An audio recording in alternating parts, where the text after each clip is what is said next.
आज दोबारा से आए हैं हम अपने ससुराल। और आंटी जी हम पूछना चाह रहे हैं कि ये मकर संक्रांति पे खिचड़ी और ये मकर संक्रांति क्यों मनाई जाती है? ओके ओके ठीक है।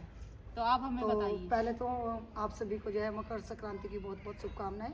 ये उत्तरायण भी है, उसकी भी शुभकामनाएं। अभी बहुत अच्छा क्वेश्चन करा, तो मैं बड़े बूढ़ों से पूछना चाहिए, और मेरा तो क्षेत्र भी ऐसा ही, मैं बताऊंगी। मकर संक्रांति का पर्व क्या है ना कि हमारे जो सूर्य हैं वो 6 महीने उत्तरायण रहते हैं, 6 महीने दक्षिणायन रहते हैं। इसका उत्तरायण का महत्व इतना है, जब विश्व में बाणों की सैया पर लेटे थे तो उन्होंने कहा कि मैं प्राण जब छोड़ूंगा वो दुखी होते रहे जब उत्तरायण आ जाएगा। मतलब कहते हैं कि सीधे मोक्ष के द्वार खुलते हैं, इस तरह की चीज़ें रही हैं। अब इसमें गंगा स्नान का भी बहुत महत्व है। इसमें 3 चीज़ें हैं, गंगा स्नान, फिर दान धर्म। तो हम पहले गंगा स्नान की बात करेंगे। गंगा स्नान ऐसा है कि ये ना अब इस टाइम पे बसंत का मौसम आएगा, आप देखेंगे पेड़ पौधों के पत्ते झड़ जाते हैं, फिर नया सृजन होता है, तो प्रकृति नए फूलों में, आमों पर बगर आ जाते हैं और नए नए फूल भी खिलते हैं इसमें। तो सर्दी में सब कुछ शांत सा हो जाता है प्रकृति में भी। तो इसी तरह से हम लोग भी हैं। तो हम लोग भी गांव में पहले तो पानी की सबकी व्यवस्थाएं पहले कुएं से लाख रहे थे, तो आदमी एक एक महीना सर्दी में नहाते ही नहीं थे वो लोग, तो वो भी थी एक तरह के। तो बोले कि अगर तुम संक्रांति को नहीं नहाए तो तुम गधे बनोगे, ऐसे हमारे बड़े बूढ़े कहते थे, हमें खींच खींच कर नहलाते थे ज़बरदस्ती।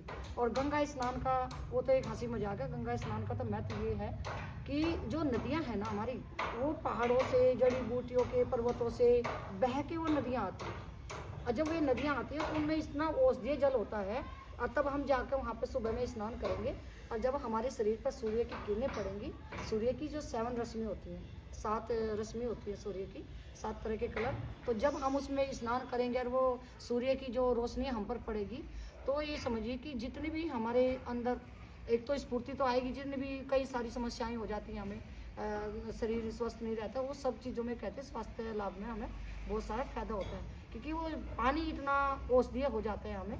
तो इसलिए गंगा स्नान का बहुत ज़्यादा महत्व है। वैसे तो हमारे यहाँ गंगा को माता कहा ही गया है, क्योंकि वो जीवनदायिनी, पानी के बिना तो जीवन ही नहीं है, तो जीवनदायिनी गंगा माँ है, तभी हमारा सनातन धर्म इतना सुंदर है।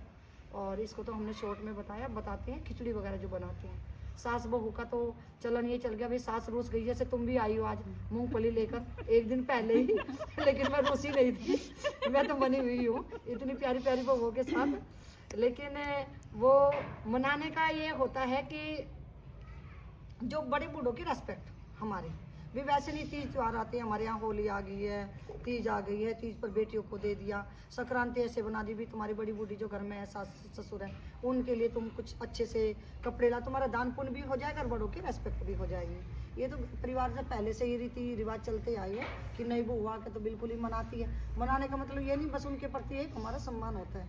अब हम आ जाते हैं जो हमारे यहाँ कल खिचड़ी बनेगी, खिचड़ी चावल, तो ये समझो कि इस टाइम पर मौसम इतना अच्छा, पूरी सब्जियां मार्केट में भरी पड़ी है, तो हम कह देंगे भी हरी सब्जी तो बुध से ग्रह से संबंधित हो गई, चावल जो है उससे शुक्र से संबंधित हो गई, तो कोई भी गाजर है रेड कलर उसमें आ गया, कोई गोभी है, मतलब हमारी एक तरह से कलर थेरेपी भी हो जाती है अंदर से। जब हम खाते हैं तो कलर थेरेपी भी होगी, हमारे 9 के 9 ग्रह भी सही होगे। और फिर खिचड़ी और उड़द की दाल वगैरह सब डाल के खिचड़ी बनाते हैं, और हम उड़द की दाल दान भी करते हैं और चावल भी दान करते हैं। वो कैसे कि इस टाइम पे ना सूर्य जो है कुंभ राशि में जाते हैं, और सूर्य और शनि की कुंभ राशि होते हैं। सो सूर्य और शनि की ऐसे कहते हैं ज्योतिष में, दोनों की, वो उनका बेटे हैं शनि महाराज, लेकिन दोनों की बनती नहीं है। तो जब वो सूर्य जो है पुत्र की राशि में जाते हैं, तो सूर्य हमारे मान सम्मान के कारक है, तो हम उनके पुत्र को मना लेते हैं, हमारे मान सम्मान में कोई दिक्कत नहीं, क्योंकि वो उसकी राशि में जा रहे हैं। तो वो भी एक कॉन्सेप्ट है, कई तरह के हैं। सबसे सुंदर तो ये हमारा सनातन धर्म बहुत सुंदर है।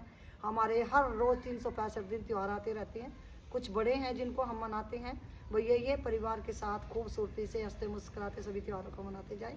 ऐसी बस छोटी सी चीज़ें हैं, उसमें अध्यात्म भी है, विज्ञान भी है, स्वास्थ्य भी है, आयुर्वेद भी है, ज्योतिष भी है, सब हमारे सभी त्योहारों के पीछे सारे कारण जो है होते हैं। तो आप सभी स्वस्थ रहे, लेकिन नहाए जरूर। जो आपके घर में अंदर बच्चे घुस रहे हैं उनको भी नहला देना। गंगा जी नहीं है आपके यहाँ, एक मेन पॉइंट ये है कि आप अभी तो संगम चल रहा है, वहाँ पे सारा इतना सुंदर कॉम्बिनेशन बने हैं 144 साल बाद। आपके घर में गंगा जल होगा, पहले थोड़ा बाल्टी में डालना गंगा जल, बच्चों के में भी, बच्चा बैठा हमारे को दिन नहाए, इसको गंगा जल डाल के नीचे पहले गंगा जल डाल दो, फिर इसमें जल डाल दो, तो फिर उसमें स्नान करो, तो गंगा स्नान का ही आपको पुण्य फल मिलता है। ऐसे सोचना कि जैसे तुम गंगा में ही नहा रहे हो, लेकिन अगर आपने गंगा जल बाद में डाला तो फिर वो कोई मतलब नहीं। पहले गंगा जल बाद में जल, फिर उससे आप स्नान करो। सोच लो कि आप गंगा जी में नहा रहे हो, और सूर्य देव को सुबह सुबह प्रणाम करें, बड़े बूढ़ों को प्रणाम करो, कुछ अच्छा अच्छा से खाओ बनाओ, और कुछ दान धर्म भी करी दो जो आप पे जितने सामर्थ्य है। तो जी आप सभी लोगों का बहुत बहुत खुश रहें, सभी स्वस्थ रहें, संपन्न रहें, अपने परिवार के साथ ऐसे हंसते मुस्कुराते रहें, और हम बड़े बूढ़ों को ऐसे ही मनाते रहें बिना बहुत गुस्से। बहुत बहुत धन्यवाद आंटी जी, आपने आपको इतना टाइम दिया और आपने इतनी जानकारी दी, उसके लिए बहुत बहुत अब धन्यवाद। पकौड़ी भी बनाऊंगी तुम्हारे लिए। पकौड़ी भी बनेंगी।